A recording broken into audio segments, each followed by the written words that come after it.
The greatest generals in history did not scream their orders, they whispered them, because a mind that cannot be provoked is a mind that cannot be defeated. The awakening. The modern world has sold you a lie. It tells you that discipline is a matter of motivation, a fire you must constantly stoke to survive the friction of daily life. You treat your mind like a muscle that must be exhausted in the gym of endless productivity. But when chaos strikes, when the alliance breaks, when the insult is thrown, when the pressure mounts, that fire extinguishes. Motivation is a weather system. It changes. Strategy is the mountain. It remains. Sun Tzu understood that the battlefield does not care about your feelings. To rely on inspiration is to hand your fate to chance. You are losing the war because you do not recognize that you are in one.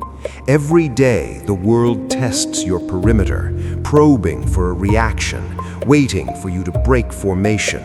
It is time to stop trying to feel strong and start learning how to become impenetrable. If you cannot control your internal state, you have already surrendered the external world to your enemies. The ancient system.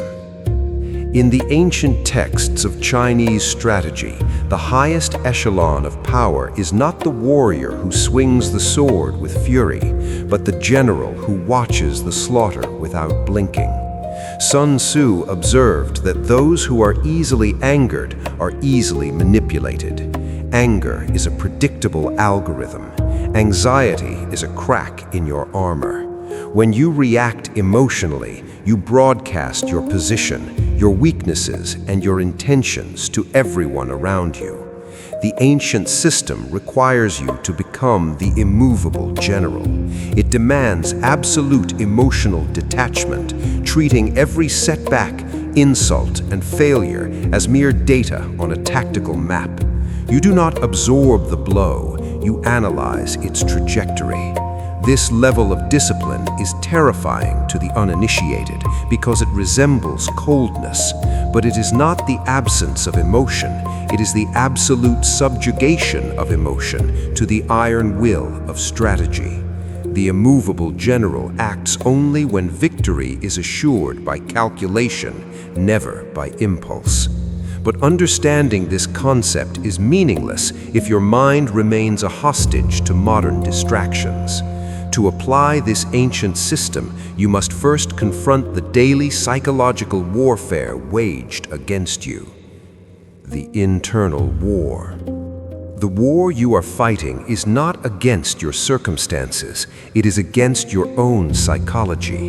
Every modern inconvenience is designed to breach your emotional walls.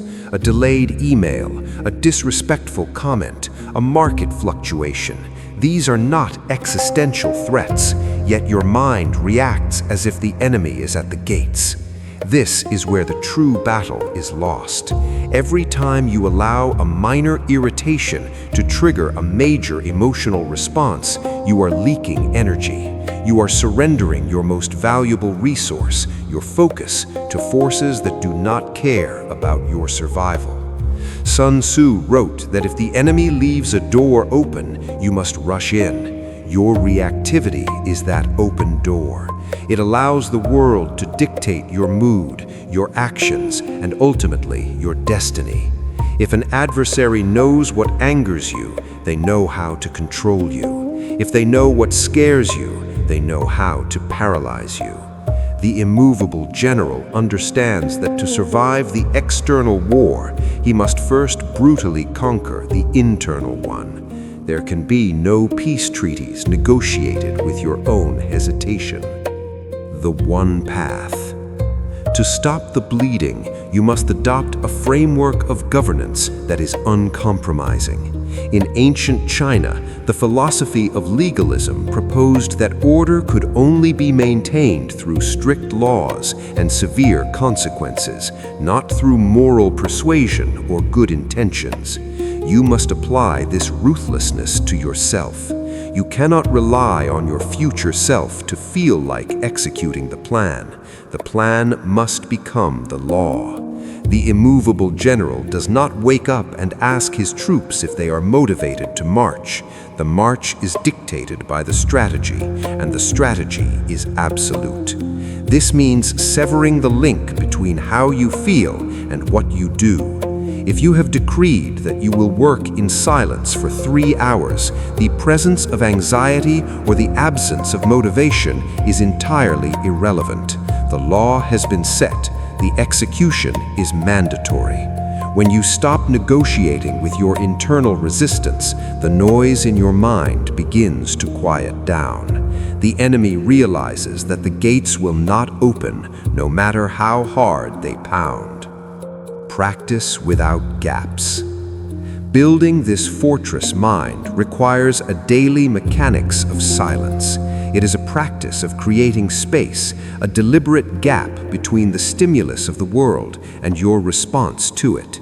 When the insult lands, when the crisis hits, the untrained mind reacts instantly, rushing into battle without armor or strategy.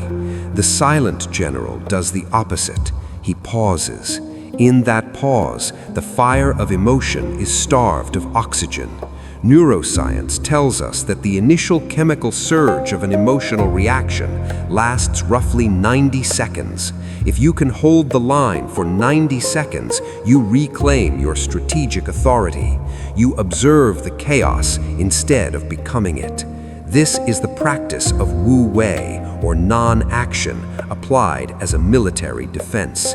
You do not suppress the emotion, you simply refuse to let it dictate your movement. You let the arrows of the enemy fall harmlessly against your shield.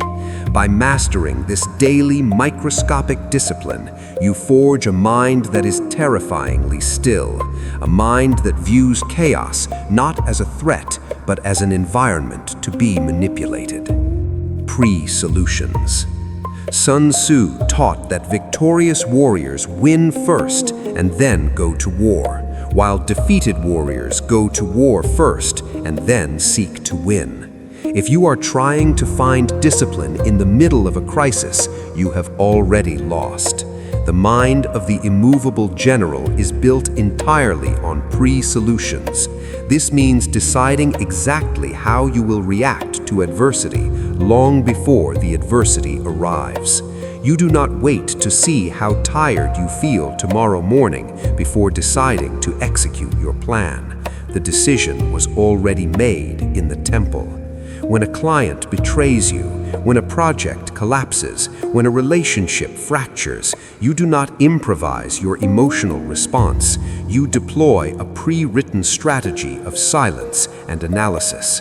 By mapping out the worst-case scenarios in advance, you strip them of their shock value. When the enemy finally attacks, they are not disrupting your peace. They are simply stepping into a trap you prepared for them years ago. The transformation. This is the scariest level of mental discipline because it removes all excuses. You can no longer blame the modern world for your lack of focus, your anxiety, or your failures. The world is simply doing what it is designed to do: create chaos. Your only job is to remain still within it.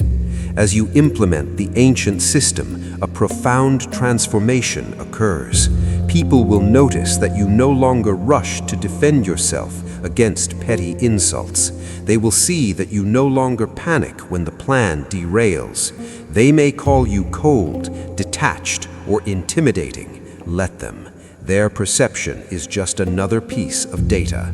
You are no longer playing their game of emotional reactivity. You have ascended to a higher echelon of existence, where every action is deliberate, every word is calculated, and every silence is a weapon. You have become the silent general.